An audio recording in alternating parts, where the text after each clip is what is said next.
Finally आज मैं आपको बताता हूँ रिमोट जॉब की हकीकत क्या है। लोग सुनते हैं रिमोट जॉब या फ्रीलांस तो सोचते हैं लैपटॉप हाथ में है, कहीं पे भी बैठे और सिर्फ 4 घंटे काम किए और बाकी दिन हम फ्री हैं। वो सिनेरियो सच नहीं। आज वही चीज मैं आपको क्लियर करता हूँ। मैं रिमोटली एक कंपनी के साथ काम करता हूँ। वहां से मुझे प्रोजेक्ट मिलते हैं, टीम के साथ डिस्कशंस होती है और हमारी डेडलाइन सेट होती है। हमारी रूटीन फिक्स है, दोपहर 12 बजे से काम स्टार्ट, शाम 7 बजे तक रैप और वीकली 2 ऑफ मिलते हैं, जुम्मा और हफ्ते का। ये पूरी एक जॉब है, बस लोकेशन फ्लेक्सिबल है और काम कम नहीं है। और मेरे पिछले 2-3 दिन अलग थे और एक प्रोजेक्ट इतना हेवी है कि 7 बजे तक काम कंप्लीट नहीं होता, रात में 3-3 बजे तक डेली बैठना पड़ रहा है और ये 3-4 दिन से रेगुलरली हो रहा है। जब इस लेवल का फोकस देना पड़ता है, दिमाग लिटरली थक जाता है। और कभी ऐसा भी होता है कि इस लेवल की मेहनत के बाद भी रिजल्ट एक्सपेक्टेड नहीं होता और दोबारा उस काम को करना पड़ता है। ये इस फील्ड का एक बिल्कुल नॉर्मल हिस्सा है। और जैसे आप लोगों को पता है कि मैंने कुछ टाइम पहले PS5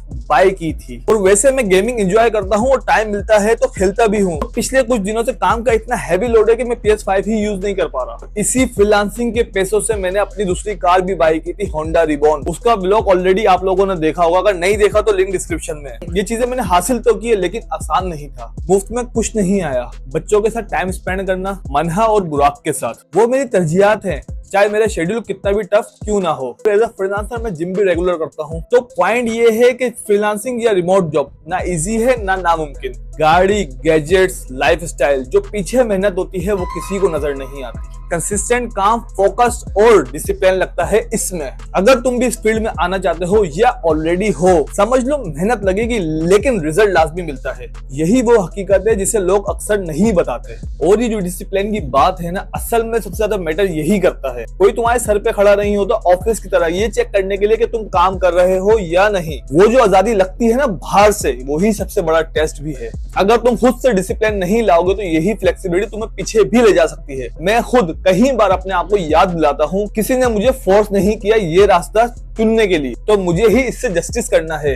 और इसी डिसिप्लिन की वजह से वो चीजें मुमकिन हुई है जो मैंने तुम्हें ऑलरेडी बताई हैं। चाहे वो गाड़ी हो, गैजेट्स हो या बच्चों के लिए कुछ अच्छा कर पाना हो, ये सब एक दिन में नहीं आता। ये रोज उठना, रोज काम करना, रोज अपने आप को पुश करना, ये सब इसी का नतीजा होता है। अगर तुम सोचो कि तुम्हारे पास भी ये ऑप्शन है फ्रीलांसिंग या रिमोट जॉब, तो तुम्हारे लिए एक एडवाइस है। तो पहले अपने अंदर वो डिसिप्लिन लेकर आओ जो बिना किसी के देखे काम करवा सके। बाकी सब अपॉर्चुनिटीज और पैसा उसके बाद आता है। और जब रिजल्ट एक्सपेक्टेड लेवल पे नहीं आता और दोबारा करना पड़ता है, और उस वक्त सबसे ज्यादा टेस्ट होता है अपने आप का। क्योंकि उस वक्त सिर्फ 2 रास्ते होते हैं, या तो फ्रस्ट्रेट हो जाओ और क्वालिटी गिर जाए, या फिर उसी एनर्जी के साथ बैठो जैसे पहली बार बैठे थे। यही फर्क होता है उन लोगों में जो इस फील्ड में टिक जाते हैं और उनमें जो इस फील्ड को छोड़ के भाग जाते हैं। एक चीज जो मुझे हमेशा ग्राउंडेड रखती है, चाहे काम कितना भी हैवी क्यों ना हो, जब मनहा या बुराक के साथ बैठता हूँ तो वो पूरे दिन का प्रेशर कहीं पीछे रह जाता है। वो वक्त छोटा होता है कभी कभी, लेकिन वही वक्त रिमाइंडर होता है कि मेहनत किस लिए हो रही है। इसीलिए चाहे शेड्यूल कितना भी टफ क्यों ना हो, लेकिन मैं उस वक्त को कॉम्प्रोमाइज नहीं करता। क्योंकि अगर वही चीज निकल गई तो जिसके लिए मैं काम कर रहा हूँ तो काम का मतलब क्या ही रह जाएगा। और सबसे जरूरी, कंसिस्टेंसी को कभी मत छोड़ो। एक महीना मेहनत करके दूसरे महीने रिलैक्स मत हो जाओ। ये फील्ड उनको रिवॉर्ड करती है जो रोज दिखते हैं, ना कि उनको जो कभी कभी